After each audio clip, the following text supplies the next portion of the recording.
Assalamualaikum warahmatullahi wabarakatuh. Perkenalkan, nama saya Ilyas Hendriandra dengan NIM 2402040106. Pada video kali ini saya akan menjelaskan tentang etika penggunaan AI dalam dunia pendidikan, khususnya pada mahasiswa. Tapi sebelum masuk ke topik utama, saya akan menjelaskan secara singkat apa itu AI. Jadi, AI atau kecerdasan buatan adalah sebuah bidang ilmu komputer yang berfokus pada menciptakan sistem yang dapat melakukan pekerjaan-pekerjaan manusia yang membutuhkan kecerdasan manusia itu sendiri.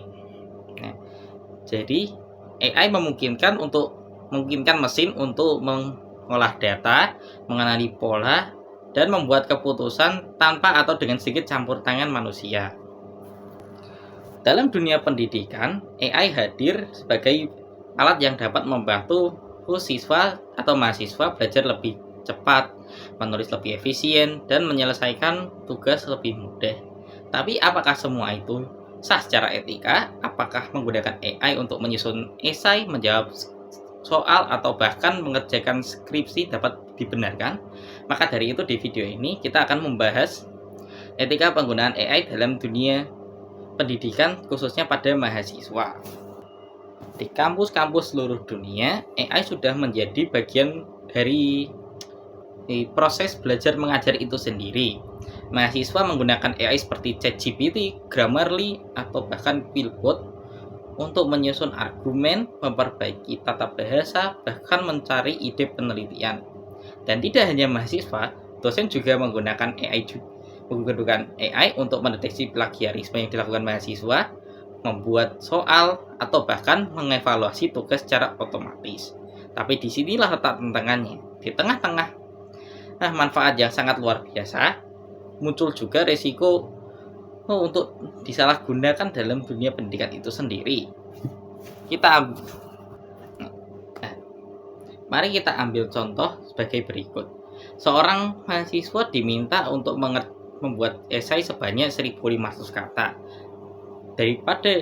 Namun mahasiswa tersebut tidak menggunakan kemampuannya sendiri untuk menulis, tetapi menggunakan AI untuk menyusun esai 90% dari isi esai tersebut.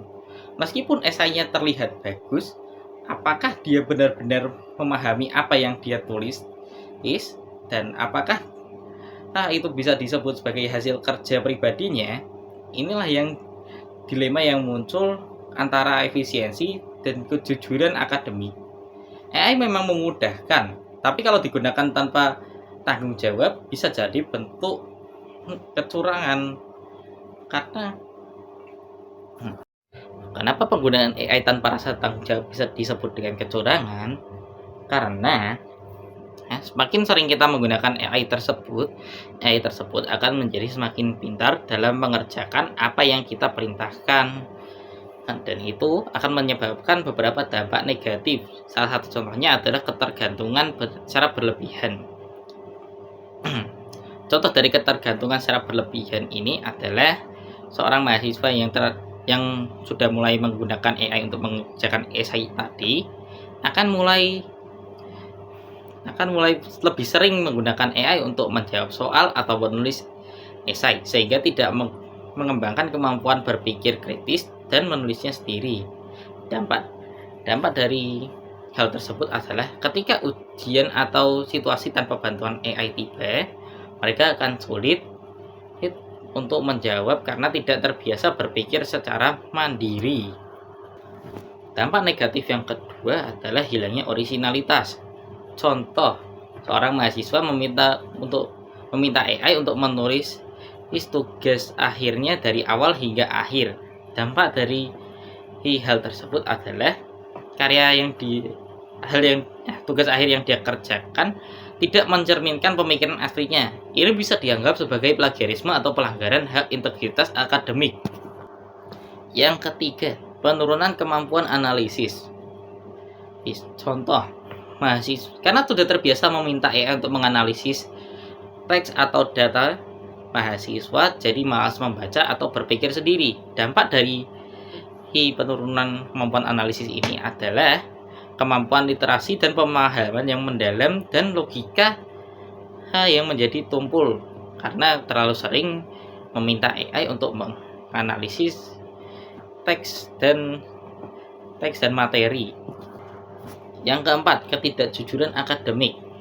Contoh dari dampak ini adalah mahasiswa menggunakan AI secara sembunyi-sembunyi untuk mengerjakan ujian secara online.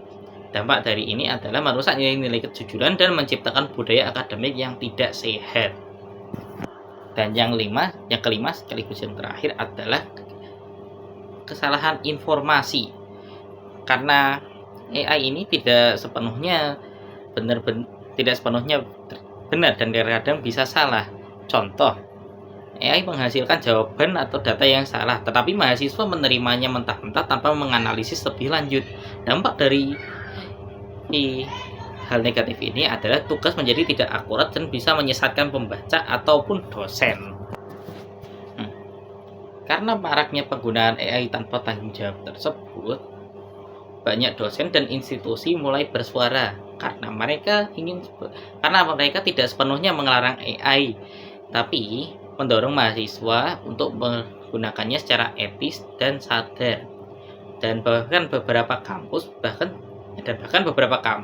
sudah menetapkan kebijakan seperti berikut, yaitu AI boleh digunakan sebagai alat bantu, tetapi tidak menggantikan proses berpikir dan menulis mandiri. Karena pada akhirnya pendidikan bukan hanya sekedar hasil akhir, tetapi juga soal proses pembelajaran. Lalu, apa saja batasan etis yang perlu diperhatikan siswa atau mahasiswa ketika menggunakan AI? Yang pertama adalah transparansi. Jika kamu menggunakan AI dalam tugasmu, sebutkan dengan jujur di catatan bagian bawah atau dalam lampiran. Yang kedua, bukan untuk mencontek. Jangan gunakan AI untuk mengerjakan ujian, membuat skripsi secara penuh, atau bahkan menjiplak karya orang lain. Yang ketiga adalah kritis terhadap output AI. Seperti yang saya katakan sebelumnya, AI bisa saja salah dalam menyampaikan informasi. Oleh karena itu, mahasiswa harus tetap tidak boleh menerima informasi dari AI secara mentah-mentah. Dan mereka harus mencari fakta-fakta dan memverifikasi apa yang AI itu katakan. Dan yang keempat, gunakan untuk belajar, bukan menghindar. AI sebaiknya digunakan untuk membantu memahami, bukan untuk menggantikan proses belajar. Karena penggunaan yang AI secara etis seperti yang saya sebutkan sebelumnya, AI akan memberikan manfaat seperti berikut. Yang pertama, mahasiswa bisa belajar menulis lebih baik, memahami konsep yang kompleks lebih cepat, dan melatih kemampuan berpikir lebih kritis lagi. Tapi itu semua hanya bisa tercapai jika penggunaannya dilandasi oleh kejujuran dan kesadaran, serta penggunaannya etis seperti yang saya ucapkan sebelumnya. Pada akhirnya, AI ini bukan musuh dalam dunia pendidikan, tetapi adalah alat. Siswa dan mahasiswa bukan hanya ditantang untuk cerdas secara akademis, tapi juga bijak secara moral. Gunakanlah AI dengan tanggung jawab, karena masa depan pendidikan dan masa depanmu bergantung pada integritas hari ini. Untuk kesimpulan pada video ini adalah penggunaan AI dalam dunia pendidikan, khususnya di kalangan mahasiswa, memang menawarkan banyak manfaat, dari efisiensi waktu, hingga kemudahan dalam memahami materi. Namun di balik kemudahan itu tersembunyi tanggung jawab etis yang tidak bisa diabaikan. Mahasiswa harus menyadari bahwa AI ini adalah alat bantu, bukan pengganti proses belajar.